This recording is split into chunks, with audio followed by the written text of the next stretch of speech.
Hello mes vies, aujourd'hui on va faire un plat qui vient du Nigeria qui s'appelle le Giz-dodo. Ça vient de la contraction de gizzards qui veut dire les gésies en anglais et de dodo, c'est le nom pour les plantains mûrs frits au Nigeria. Ça fait partie de la catégorie des small chops, donc c'est des petits plats qui se grignotent genre pendant des fêtes et tout. Sachez aussi que c'est un plat qui est plutôt récent, qui est plutôt moderne parce que réfléchissez, dans un seul poulet, il y a un seul gésier. Il a fallu attendre du coup l'industrialisation et le début des élevages intensifs et des imports de poulets de l'étranger pour pouvoir réaliser ce type de plat.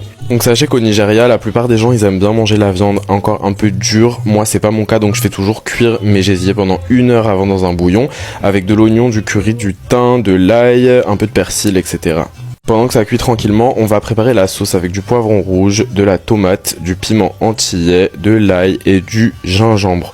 On va mixer tout ça pour obtenir une pâte et on va laisser de côté. Pendant ce temps-là, on va préparer les légumes qui vont nous servir pour faire sauter le plat. Donc on va avoir besoin de oignons rouges, de poivron rouge, celui qui reste, et de poivron vert. Vous pouvez aussi mettre du poivron jaune si vous voulez. Il faut tout couper en gros cubes et on va mettre ça de côté aussi. Normalement, au bout de 1 heure, les gésiers ils vont commencer à être tendres et du coup, on va les égoutter et on va bien les laisser sécher parce qu'on va les faire frire et s'il y a encore de l'eau, ça va exploser. Enfin bref, en premier, on va faire frire les bananes plantains.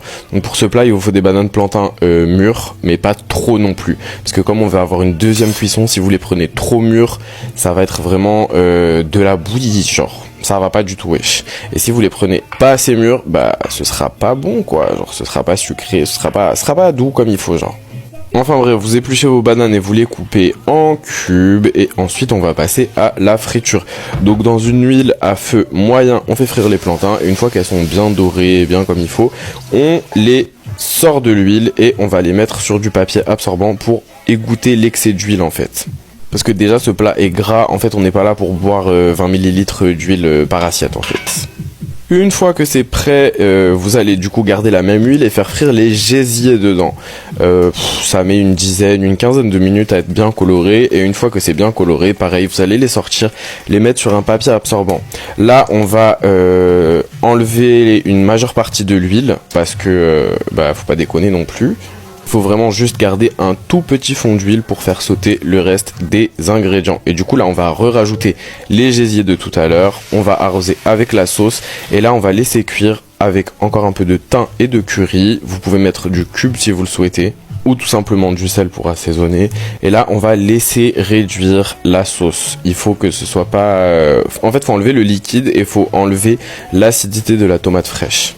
Une fois que ça a bien réduit, vous rajoutez les légumes et toujours à feu très très fort, vous faites sauter jusqu'à ce que ce soit cuit. Il faut que les légumes soient encore un peu croquants, on veut de la texture, sinon c'est pas drôle genre.